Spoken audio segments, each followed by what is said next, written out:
Otherworldlyculture.com. They're here. Alive! It's alive! It's alive! Otherworldlyculture.com presents Dead On Movie Reviews.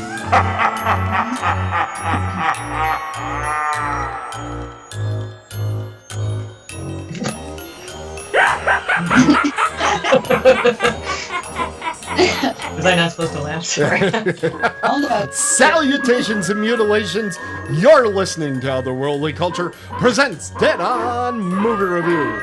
Tonight we will present horror movie reviews and lively debate here on otherworldlyculture.com and on future select Tuesdays at 9 p.m. Eastern Standard Time. You can join our live chat at that time by clicking on live shows link on the otherworldlyculture.com website. If you do take part in the live experience, we will, of course, ignore all of the things in the chat room. That is our usual process. So, thank you all. I'm your host, Tim Kretschmann, coming to you from the land of lakes and landfills, the beautiful and smelly Muskego, Wisconsin. It's my honor to introduce the Faculty of Fear panel presenting tonight's lectures. First, we'd like to start with a newcomer here to the show. Peggy Christie is an author from Michigan that has written books like Hell Hath No Fury, Dark Doorways, and contributed to the short story collections of Eerie Tales, Myths, and Mayhem. She is also proud to be the owner of the lamest scream ever recorded on Scream at the Screen. You can check her out at themonkeyisin.com. Hello, Peggy. How are you? Hello. Hi. I almost forgot about that Scream thing. Oh my God, it is so bad. But thank you for coming on the show. And let's see. Next we have Tracy DeLeon. She's been in over 11 films, including Family Possessions, streaming on a service near you. And tonight we get her fresh off the set of Nun's Curse, which is now climbing the charts over at Amazon Prime. Hello, Tracy. What up, Tim? And after the release, so it's been over a year. Yes, it's been a long time. Fresh off Carolyn. Anyway, thank you, Tim. All right, and let's not forget to introduce little Mikey Exler. He's back again today. He is the denizen of the dismal, the purveyor of pulchritude. He is an exciting exclaimer of glorious gloom, wrestling up from his stony tomb. He's the monster, the mad, the ghoul, the glad, and that sack of mumbling, moaning pus that barfs out baloney. He's the one, and there are many, but he's our very own panel-purveying provocateur, Coach Michael Exler. Hello, Mike. Hi, Tim. It's always a pleasure to be here. And it's always a pleasure to get through that particular introduction. Does it grow every time? I mean, I know it's been a while since I do add a word or two every single time, yes. It is growing. Remember when you were just the face of Jace and a sincere zombie apologist? Oh, I do remember that. Yeah. That was for a while. Yeah. I did that for years with you. Yeah. All right, everybody, keep your ass in your seat, sharpen your pencil, and let's get unruly with the Faculty of Fear. We're going to get right into it. And our first movie is coming to us from Tracey DeLeon. Tracy, what have you been watching? Let me tell you, Tim, it's 1989's film Shocker. Fantastic. And it's by Wes Craven. It's a great one. Tell us about Shocker.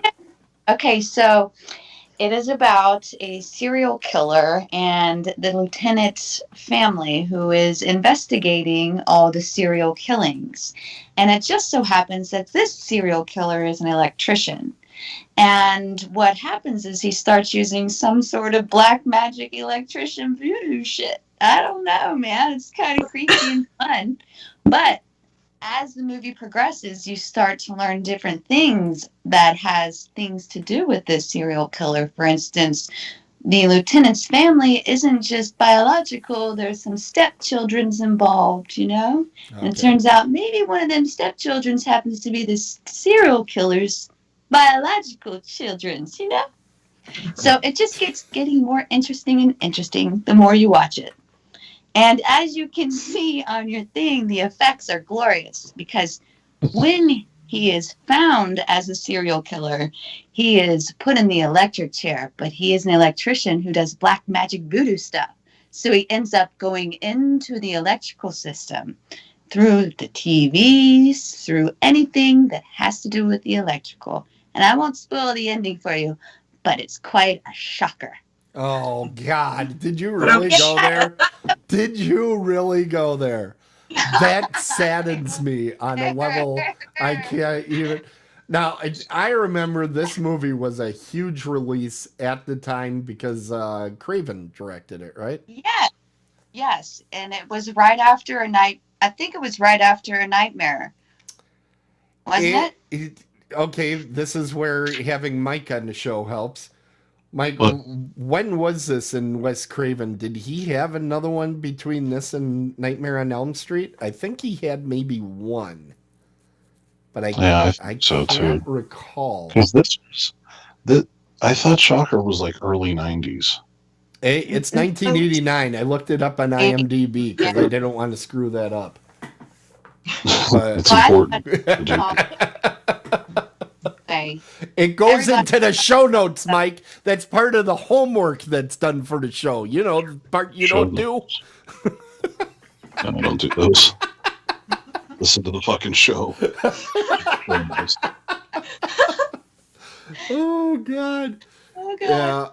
Yeah. So I remember enjoying Mitch Pileggi on this, and then later on he showed up on X-Files as the boss, and he didn't look anything like this. Yeah, well, I enjoyed Peter Berg. Thanks, Tim.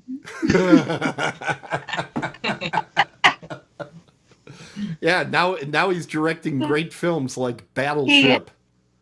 Really, he's a really good artist. I really enjoyed not just his performances as an actor, but his behind the scenes work is pretty cool. It is really good how far he's come, and he's really found a niche because he's done a lot of military type movies.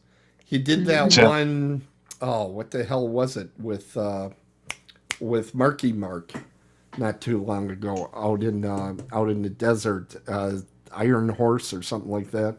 I know what you're talking about, but I can't remember the name of it. Oh. This is where Ben is in our damn chat room. Ben is supposed to be Googling shit for us, and he's kind of fallen down on the job. I have your answer, though, about between Nightmare on Elm Street and Shocker. Yeah. Perfect. What is it? There was Nightmare on Elm Street 2, which he did, or no, I guess that wouldn't be him. He produced that, right? He didn't direct that one. I know that they were under writer. Oh, I chose writer, not director. Oh, okay. And Shocker and A Nightmare on Elm Street. Well, he didn't direct 3 either, right? Wes Craven? 'Cause 3 is actually kind of my favorite. He did Nightmare on Elm Street and then a TV movie, 2 TV movies, then Deadly Friend. Oh, I love that movie. The Twilight Zone, he did 5 episodes of that, and then The Serpent and the Rainbow, and then he did Shocker. Okay, so this was kind of his comeback to the slasher. That's what it was. This was his return to the slasher genre. Yeah. Okay. Yeah, I knew it was something like that. That it was like his triumphant return. And all that. Have you guys seen Deadly Friend, by the way? Oh, yeah. Yeah. It's been a long time, but yes. Oh, my God. I love that movie. It's so ridiculous. And I want to rewatch. What's that? That's what this show is bad about. Every time you come out of the show, you have like a list of things to put in your queue. It happens every time. Yeah, Shocker. I haven't revisited this one in a minute. It's been a while. So, You've sparked my interest, Tracy. well, Oh, it's my different goodness. from your old set of eyes. Were you guys actually going to try electric puns with me? Because that could be a transformative experience. Oh, jeez. I don't want to transmit all that to you. I'm done with my But I'll puns. I'm distribute. good. I'm ready to grade, Tim. You're ready to grade? Okay. In my hands of this. Hold on. Let me get the axe ready. There we go. And the report card is out. We are ready. As soon as... Your self will grade it, I'll give it a B minus. A B minus? Yes. Now, wait a minute. You gave like a glowing review, and then you give it a B minus? What's going on with you? Just because you'll notice when you watch it, why it's a B minus. Uh-oh. There's not enough Peter Berg. He's wearing his shirt at all times. She doesn't And like his that. crop top, Tim. Okay, there it is. Bring back the male crop top hashtag. He's wearing too many clothes. What is he doing there? He can't be wearing all them clothes. Well, thank you, Tracy. So that's a B minus for Shocker. Mike, you're going to be up next. Mike, what have you been watching? So over the holidays, I decided to watch 1974's Black Christmas. At the time, I did not know this was made in 1974. That's important later on in the review. But this film is basically, during their Christmas break, a group of sorority girls are stalked by a stranger. There's some star power in here. Margot Kidder, Margot Kidder. John Saxon is in it, and spoiler alert, he plays a cop. Weird. So Typecast much? Right. Terrible after he had such a brilliant career in the 70s, and then they were like, no, he's just a policeman now. So there's some other notable names in there, none that I remember, but I'm sure they have done other things. Olivia Hussey? Olivia Hussey, exactly. Yeah, she was the star. But I agree with you. She's almost forgettable in this, and she was the main lead.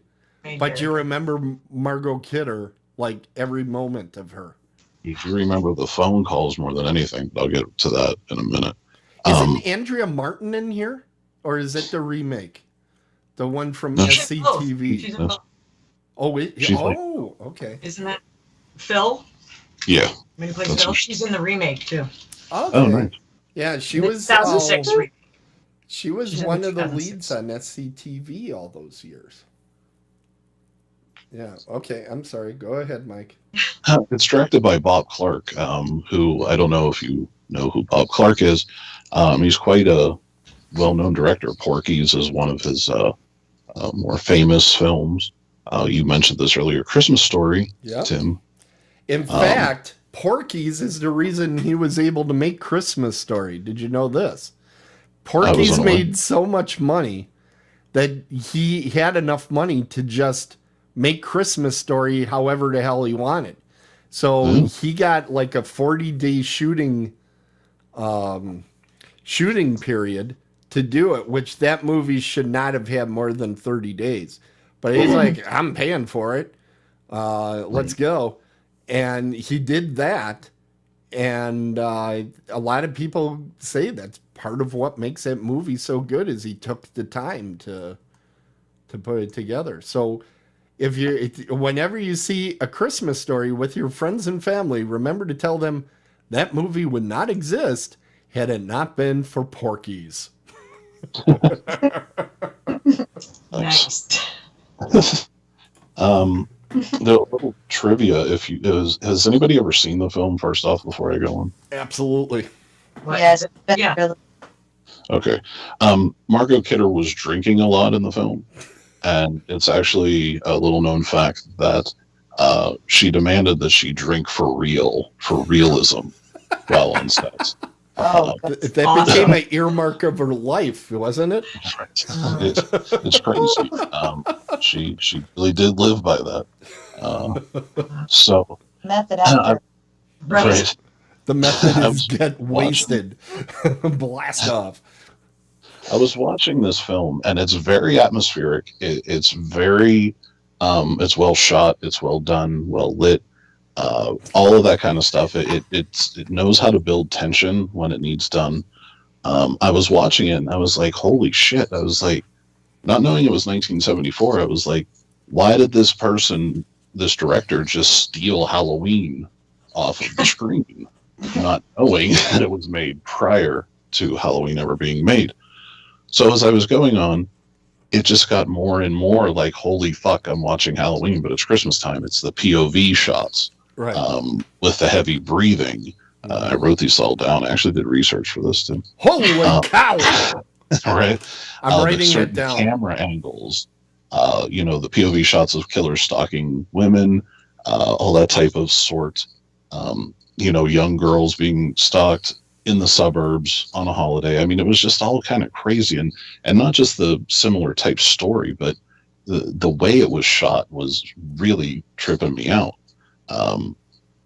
Then another thing I want to mention about the film that I really think sticks out is the phone calls. Like, I don't know who came up with the concept of the content of the phone calls, but it was great because it was just off-putting. It made you feel uncomfortable, and I couldn't imagine being a person being in a situation like that, getting phone calls and not knowing, what the hell's going on. I just thought that was very well done to play with your psyche a little bit for the director to do that. Now, another film that I was like, okay, this is towards the end when you find what's really going on. Another film came to mind, When a Stranger Calls. Right. But that film was way later in 1979. Yep. So it seems like a lot of people have taken a little bits and pieces of Black Christmas, which I'll get to in a minute. Because you did research this time. I did. I did.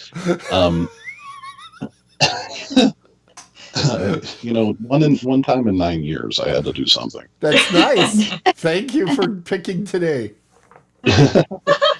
So, the killer is very similar to Michael in pretty much every facet, but I will say that there is, I don't want to call it a twist because Shyamalan has just destroyed that word for me. I don't know what else to call it, though. It's like, fuck, it's that a asshole. Twist. What a twist. Like, but there is a twist in the story. I personally didn't see coming. They really fed you who the killer was, and it wasn't like heavy-handed or bullshit. It was like, oh, that's pretty much logically who the killer is going to be. Yeah. No, it's not. That's not how it's playing out. And I am spoiling this movie because it's from '74. And if you haven't right, yeah. You are a dick. That's what it comes down to. You're kind of a dick. But go on. So, wait a minute. Hold on. Well, get your I got an effect. Yeah. Here we go. It's spoiler time. There we go. So, I usually am only worried about this when Adam's doing one of his because he spoils everything. So I didn't even think about it for you, Mike. Films, if I do a retro review, I tend to want to analyze the film more than review it, so I do spoil. Yeah. I'm sorry. Like I said, since '74. Come on, it's been out for a long time. You've had your chance. Now, really, did you rewatch it, or was this your first viewing? No, it was a rewatch. I wanted. I was about to say.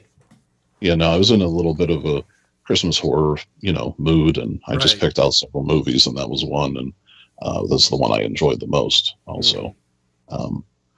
But the film ends basically with the calls are coming inside the house, and that, When a Stranger Calls, I was like, oh, they just watched this movie, so, that's fine. Everybody shares and steals. So the film ends. I thought it was great. Like I said at the beginning, shot well, lit. I mean, it was a really well done film. Good. Very Carpenterian. Yeah. Doesn't it feel like John Carpenter could have directed it? This is what I'm saying. So I went down a wormhole of Halloween versus Black Christmas. Oh boy! As to which one started the slasher genre, right? Because that's always the big fight. If this is the beginning of slasher, from 1960, if you want to get into if you want to be a horror snob about it, right? But this is more of, did Carpenter take Bob Clark's work and just transfer it to Halloween? And I don't think Carpenterinian might even be a thing anymore because this blew my mind. The dude spoke to Bob Clark is obviously deceased now. He spoke to Icons of Fright many years ago in an extensive interview. And I'm going to paraphrase the first part, but he said after Black Christmas, he wanted out of horror. He wanted nothing to do with it. He did a horror movie just to get the ball rolling so he can do shit he wanted to do. So Carpenter came to him and said, do you want to do a sequel to Black Christmas? And he said, no, I don't. And basically he said, I reiterate, he just wanted to do the movie, get onto other stuff. But he said, this is how I would do it if I did a sequel. Yeah. And he basically laid out Halloween for like fucking word. This isn't my words. This is the man's words. I don't know if this happened or not, but he put it on paper. You know what I mean? Like he made it, he put his name on the line by putting it out there. So he put that out there and I was like, wow, that's pretty crazy. And so they asked him, did John copy Black Christmas for Halloween? And he said, I quote, the truth is John didn't copy Black Christmas. He wrote a script, directed the script, did the casting. Halloween is his horror movie. And besides, the script came to him already titled anyway. He liked Black Christmas and may have been influenced by it, but in no way did John Carpenter copy the idea. 15 other people at the time had thought to do a movie called Halloween, but the script came to John with the title on it. So it's kind of like a backhanded to me. I don't know, kind of like the script came to him, so he just did it. I don't know the truth. I don't know if anybody knows the truth. The internet has tons of truths on it. Everybody thinks they know the truth. So you should check out. Just if you want to go down a wormhole, type in Halloween versus Black Christmas and enjoy, because every website, blog from the AOL days has done a piece on this. So say what you want, but like I said, Mike, Carpenterinian's a thing anymore. I think we should create a new segment on one of our shows that is a debate. And this would be a good debate topic. And I think the segment should be called Jane, You Ignorant Slut. I think that would be perfect. How can you just hate our audience? Like, no one under 42 get that but joke. I will like it. That's the key thing. We've said for years we've been doing this show for ourselves, not for any listeners. It's true. Oh my goodness. That to happen because I don't want this to be true, because Halloween is a great film and Carpenter has always been like Carpenter, you know what I mean? But now that this is, and you can't Carpenter, you can't take the Thing from him. The Thing is something completely different. But did this have a lot of a real good debate to take Halloween from him, like for sure. Yeah. Watching that movie is like, what? This is insane. It is crazy. Though you don't get this shot right here with the guy's eye looking through the door. That thing that freaked me out, my friend. So well done. The whole thing was so well done. I think even to this day they don't say who that eye belongs to. Oh, that's great. They won't admit. Ooh. It's creepy. It was actually Ted Knight, just so you guys know. It was Ted Knight. He did it when he stumbled off of the set of Mary Tyler Moore. And he did what? You haven't heard? It's in the Wikipedia article. I'm going to type it in there later tonight. Must be true. I'm going to put that in there later tonight and see how long it takes. It'll probably last a fairly decent amount of time. I've put some other shit out there. Okay. What are you... I'm sorry. What are you grading this one, Mikey? I'm going to give it an A+. I thought it was amazing. An A+. Peggy, you're new to this. He doesn't give out A+. That doesn't happen. No. That does not happen. I think the high score I usually see from him is like a C. I'm a little rough on film. So. Yeah, you can be a little bit tough, but Excellent. Due, and this film it gets all the due for sure. It's great. Yeah. It I'm gonna rewatch it now. Yeah, that's like my favorite Christmas horror film is Black Christmas. So I don't know, Santa's sleigh. Oh God. No. All right. We are going to go to our new panelist next. We have Peggy. Peggy, what have you been watching? Oh, good. I am going to talk about, it's a 2018 Korean horror film called Rampant. I think most people, when they think of Korean horror zombie films, they think of Train to Busan, and rightly so, but this one came out 2 years later, and it's kind of the same premise. It's a zombie outbreak. It just happens to occur during the Chosun period of Korea, which I believe they don't give an exact date, but I'm going to say late 1800s. So it's a little bit of a spin on the zombie trope, and I liked that it was put into a historical context instead of modern day. Okay. That's the rough, dirty, quick version. What year did you say? Well, the Chosun era in Korea was from the 1400s, late 1400s to the early 1900s, but I'm guessing this film took place in the late 1800s because there are guns. And that's after the American Civil War, like the Western culture started to infiltrate Asia, and they were bringing guns over. And that would have been like the Wild West over here, and there still would have been dinosaurs. Exactly. I know history. That's right, man.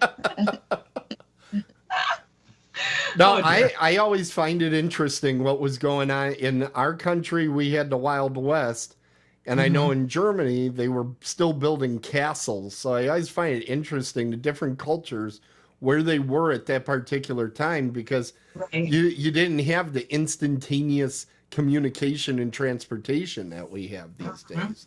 So for sure. They all went at kind of a different pace. Yeah, in this particular time period, like electricity wasn't broadly even, I don't even think it was introduced yet over there. And so I love in this film that there's a lot of sword play. You do have some guns, but it's nice to be able to see how people deal with a zombie issue with big swords. So it was actually quite fun. The fight scenes and how they dispatched of the, they didn't call them zombies because there was no such thing in this era, but they called them demons, and how they dispatched them with swords. And they had a little bit of gun play at one point, but it was mostly with swords or just having hand-to-hand combat. It was fascinating to watch and very, very well choreographed, I thought. And Hyun Bin, who is in that screenshot right there in the white, I like me some Hyun Bin. So crop top material. Tracy, calm down over there. Material. Calm down. My God. Very enthusiastic Tracy tonight. That's okay. Hey, that's a good thing. I don't know. I'm putting you on watch, Tracy. Uh-oh. Is that her first warning? Yes. That you know of. Oh, really? There's more. Please do tell later. So you're on super secret probation. Oh, God. Oh, my God. I do like the idea of swords versus zombies because I think it's actually easier to take off the head that way with the sword. You'd think so, but most of the time, I mean, there were a couple of just one slice and done, but a lot of times it was, you had to get close enough in order to at least inflict some kind of damage to slow them down and then chop their head off. And these zombies in particular, you either, like you did chop their head off, or you could stab them through the heart and then set them on fire. That was the sure way to make sure that they were dispatched. But what was really cool, too, is these zombies were actually afraid and vulnerable in the daylight. So if they were out during the sun, kind of like a vampire, they started to smolder. So they would hide during the day, and then at night is when they all came out, which maybe they were trying to get a little bit of that, only monsters come out in the dark. Idea. And so they would be hiding either under a house, up in a rafters, in the forest, and then bam, all of a sudden they just come out when the sun goes down. And these are fast-moving zombies, too. They're not the shambling ones. So it makes them a little bit more scary. Yeah, it looks like they're jumping around pretty good. Jumping off clip the we're roof. seeing. Hardcore like nobody's business, man. I never saw a zombie do that before this film. So I do think I have one wrong clip in the slideshow of an explosion going on. I don't think that actually is from the movie, but the clips no, I that did looks like find. Hitman, the video game. Yeah. That. I love You know Agents what? of When I do God, I the wanna see this search, I try to pick the right ones, but but this looks pretty darn good. It looks like it was a very professional production, which is always my concern on zombie movies.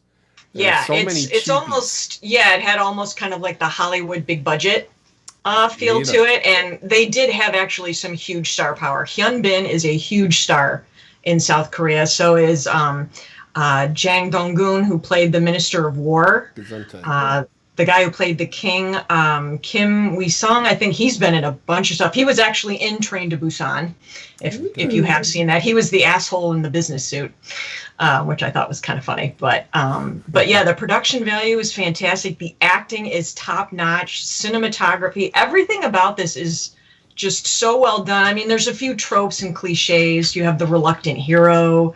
You have the asshole who's, machinations all behind the scenes so that he can get his way to do things, that kind of stuff. But otherwise, this is actually a very, very well done film. And one of the little clips in here is actually my favorite scene, is when one of the concubines turns. Like, she's turning while everyone's sitting there around her, and then she just launches herself on it. Yeah, and she launched herself at the king. That's the one scene you have in there. I think that is my absolute favorite moment. Well, I knew that, obviously. I can see the future, as most of you are aware. I have some supernatural abilities of my own. But Gotcha. Yeah, that did look pretty cool. There was actually a TV series that came out on Netflix before this was available in America. This came out in 2018, but the TV show, which was called Kingdom, came to Netflix in 2019. I've heard of this. Yeah, and it's the same story, but they just expanded it. Really? A big zombie movie? Kingdom? This came, I want to say they may have come out around the same time, but the movie for some reason was not available in the US until after the TV show Kingdom came out. So if you wanted to watch the TV show and then watch the movie, or vice versa, it's the same storyline. It's just the TV show expanded more on, okay, this is how we got the plague. This is how it's being spread. And there's a lot of the whole political machinations going on, which is a lot of historical dramas in Korea have to do with power struggles in the palace. So, but which is scarier? If you can find Kingdom, I recommend that one. Is really one of my favorite actresses. Bae Doona is in that. So, which is scarier though, the movie or watching the TV series? I think the movie is a little bit scarier because there is a lot of that we don't know why this started or how it's happening, and I think, I don't want to spoil anything either because this just came out a couple years ago, but the reasons why this thing spread through the city and to the kingdom and to the palace is actually like, holy shit, I can't believe, it's one of those, the means justifies the ends. Yeah. And so I'm always interested in that because I believe most horror movies are hurt by length. That the shorter you can make it. Yeah, I still feel some of the Twilight Zone episodes is some of the scariest stuff out there because it's only 30 minutes. And you don't get to get ahead of the story. Even my one favorite horror TV series, now I'm going to forget the name. It was the Guillermo del Toro vampire show. Wolf. I can't remember it off the top of my head, but it what? Airwolf. It was not Airwolf. You bastard. This is gonna kill me. You mean The Strain? The Strain. That was it. The Strain, I thought actually was scary from time to time, but the reason you kept watching it was the whole world building. aspect of it. Mm-hmm. You didn't get the fear that I felt like individual episodes had good scary scenes, Mm-hmm. but overall it didn't have the fear that you can get from watching Blair Witch Project or watching The Mist. You know, when you come out of The Mist the first time, you got a chill going. Mm-hmm. Chillin'. Okay, you're on warning. Tracy, you're on warning. Uh-oh, warning. It does get chilly with a mesh crop top. The mesh up the crop top. And it's back, the crop top. How many crop tops were in the movie Rampant, Peggy? There should have been one. I don't think for any, but I believe we do see him been like kind of changing at some point. So he probably was bare chested at one point. Yeah. That's double warning. Let's Yeah, go but- for triple.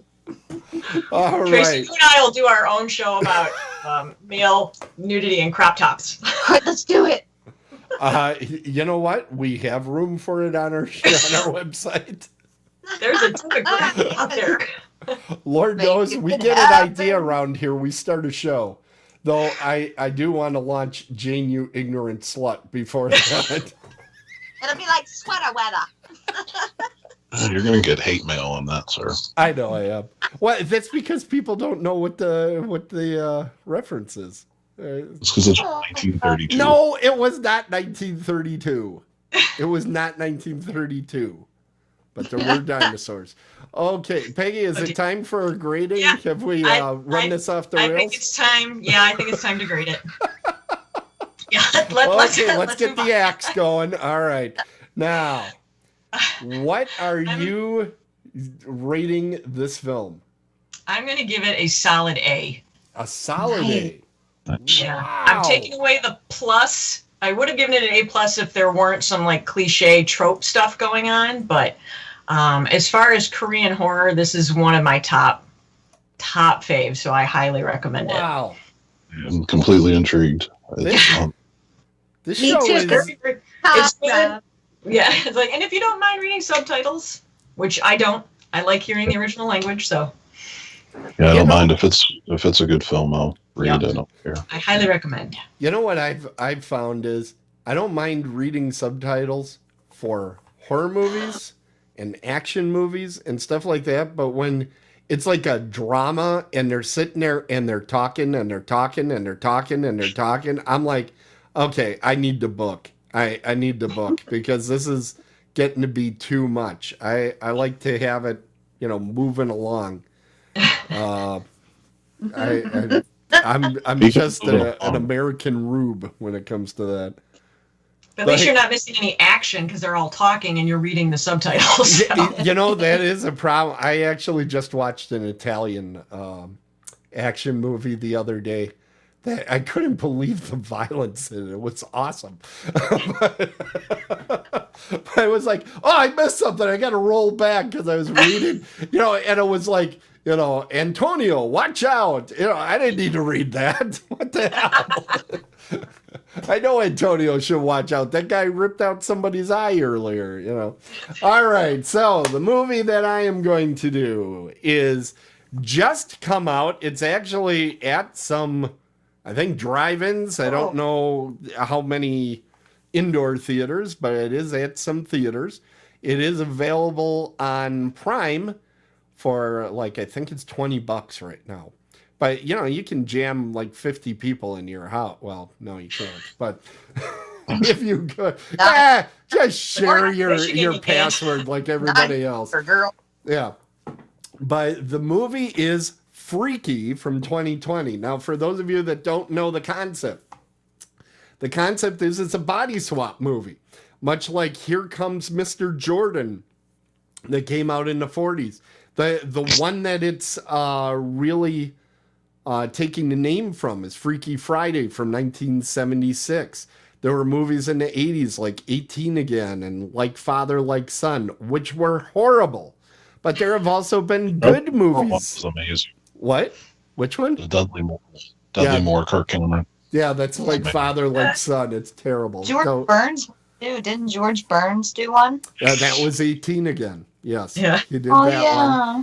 one. But there have been some very, very good body swap movies. I went through the list of them on IMDb, and I mean, Big is on there, which I consider Tom Hanks' best performance. Yes. Heaven Can Wait, Warren Beatty's, I think, one of his best movies. All of Me, which I consider Steve Martin's maybe his second greatest performance, maybe behind Planes, Trains, and Automobiles, but I don't know. I think it might be his greatest performance. And then there was Being John Malkovich was in there. I mean, there's some good body switch movies out there. And now we have Freaky, which is a body switch movie that proposes what would happen if a typical teenage girl swapped bodies with a psychotic killer. Oh. So the film comes to us from a good pedigree, too. It's coming from Blumhouse with Universal Distribution. We all know I love Universal. Screenwriting and directing was done by Christopher Landon. He came out with the Happy Death Day movies, which is also like a horror remix of Groundhog Day. of a comedy, right? Groundhog Day. Paranormal Activity. He did 2, 3, and 4, and the marked ones.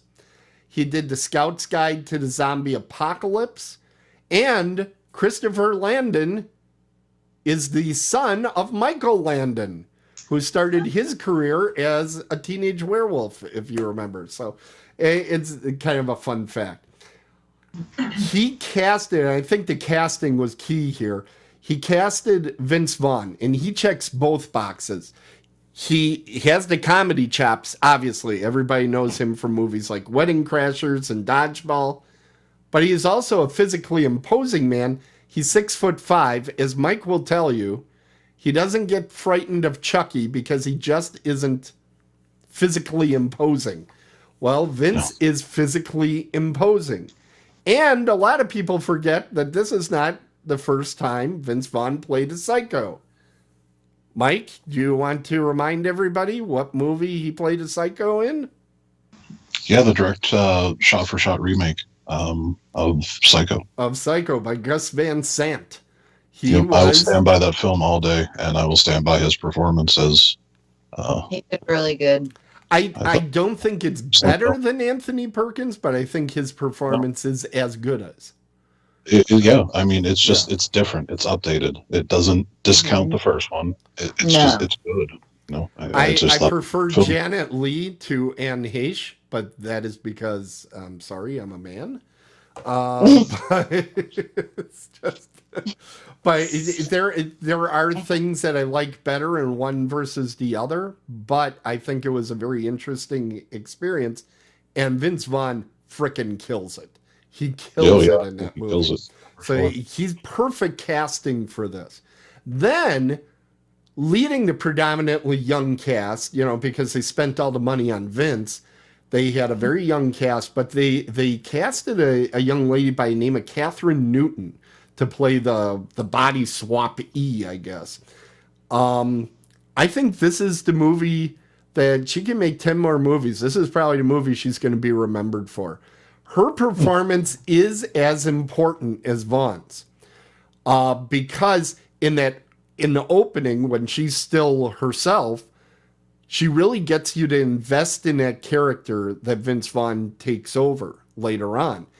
And she does a great job playing the character very, very understated.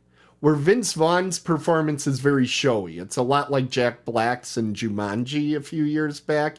Very, I'm a girl, and, I'm weak, I can't do this, and all that sort of stuff that they're doing. And she is playing, I was Vince Vaughn, I was this big, huge guy, and now I don't have physical strength. How am I going to croak people? So it's a much more grounded performance, but I'll tell you, between the two, if either one was staring me down, I think I'd be more spooked out by her. She was scary looking when she was doing the I'm gonna kill you look. It was like, ooh. And hey, this is fun. In a smaller role, Alan Ruck was in the movie. Do you guys remember who Alan Ruck is? Oh yeah. Yeah. He was Cameron from Ferris Bueller's Day Off. He at That no guy. point does that drop sound with his mouth, but he does a great job in this movie, kind of being the designated asshole, and and he's not Morris the Explainer, because as soon as I saw him, I'm like, oh, here comes Morris the Explainer. He did not play Morris the Explainer, so that was great. That's good. Now, the question is the movie scary? Because it's a pretty obvious comedy setup with a horror background, right? I would say for the most part, I would say it's as successful as Happy Death Day in being a horror movie.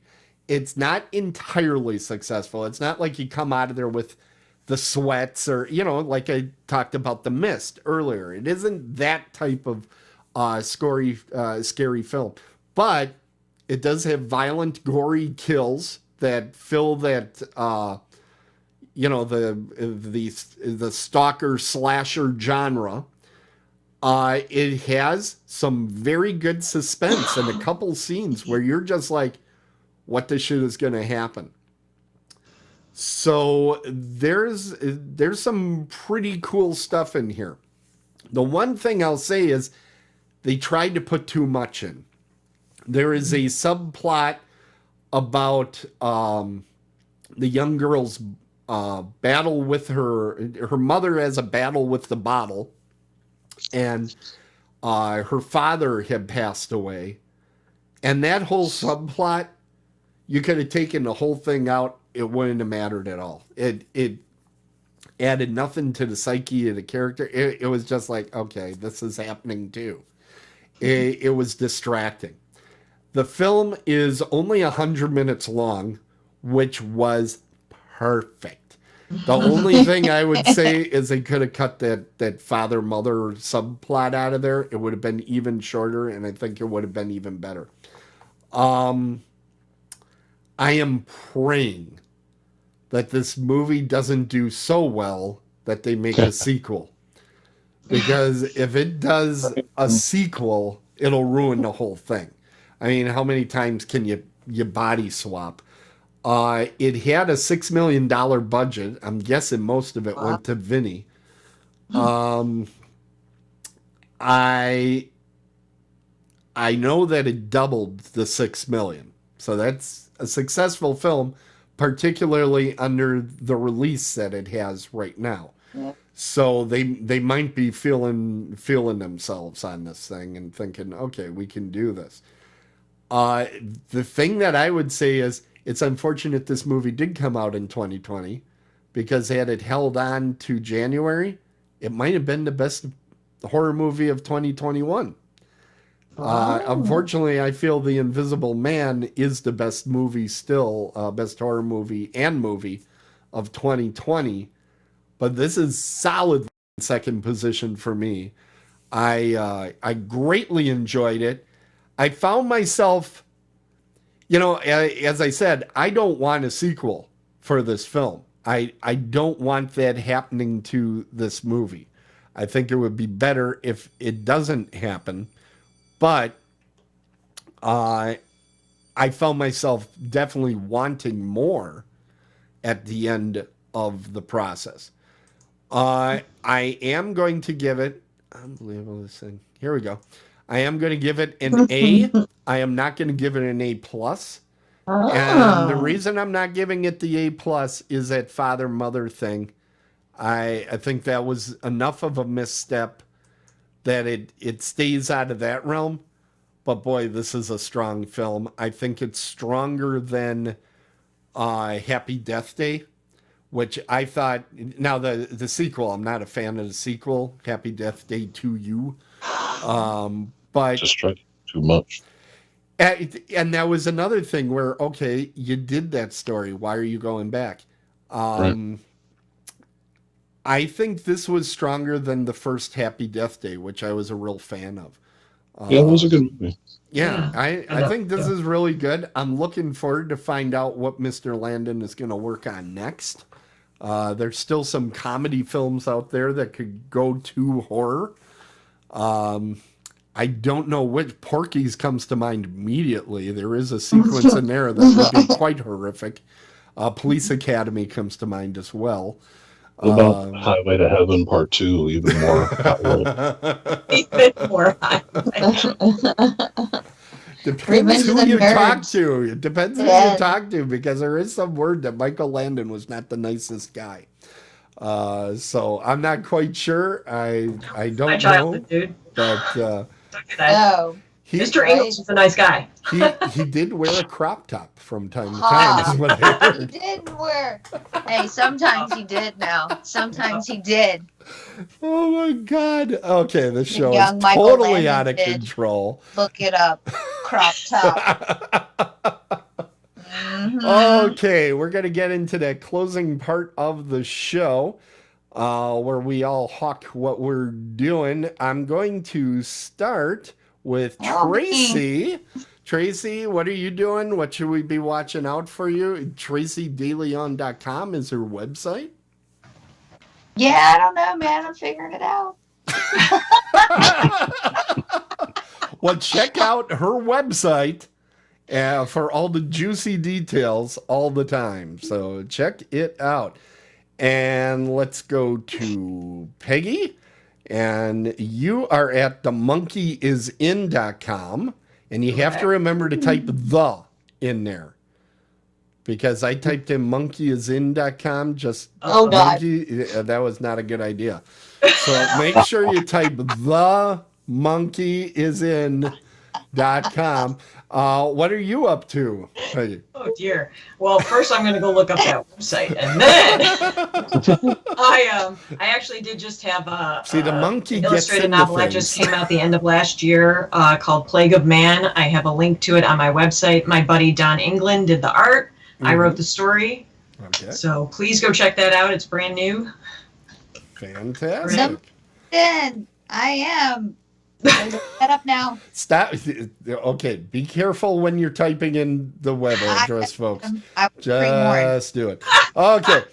And of course, our website that all of our shows are on is otherworldlyculture.com. Adam just came out with the new interviews from the crypt, I think yesterday or today. It might have been today that he came out with the guys that put together Anything for Jackson, which is a direct-to-Shudder release, I believe. There's a new Horror Realm radio that Mike and Rich put together. And let's face it, Rich is the brains of that show. And then I put out a couple universally loves, including my reviews of Love Actually and Dr. Detroit. All the opinions on those are 100% accurate. And the only way to feel about those films. There is also a new show coming to Otherworldly Culture in about a week or so. And the name of that show is Dead on the Bases. I am going to do a show with my high school friend. We got back together during all the boredom that was lockdown. And he is a local sportscaster.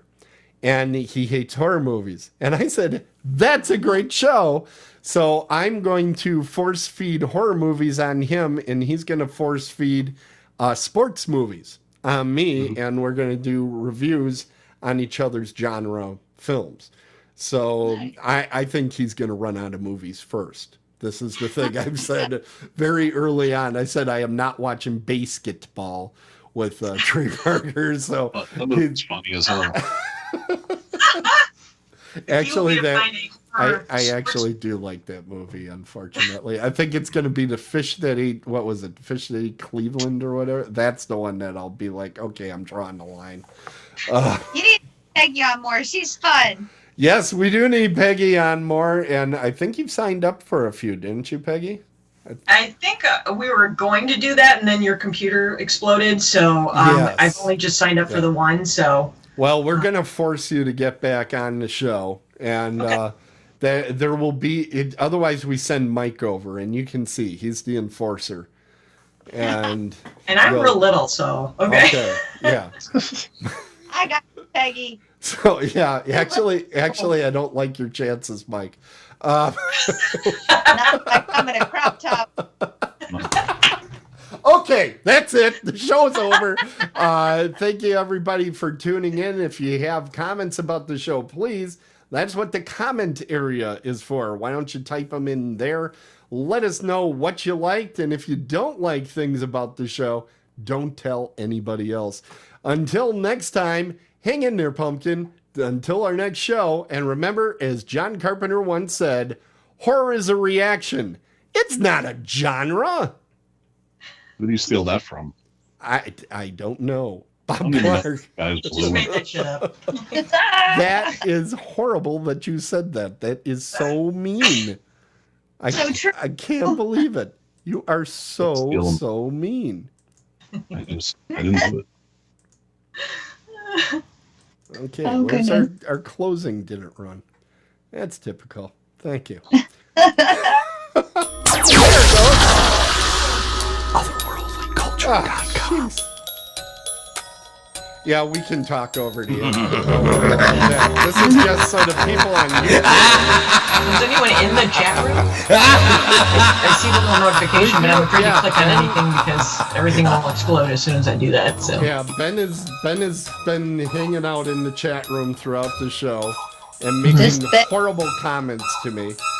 So we're not talking to Ben right now. Only Ben. Oh, okay. So okay.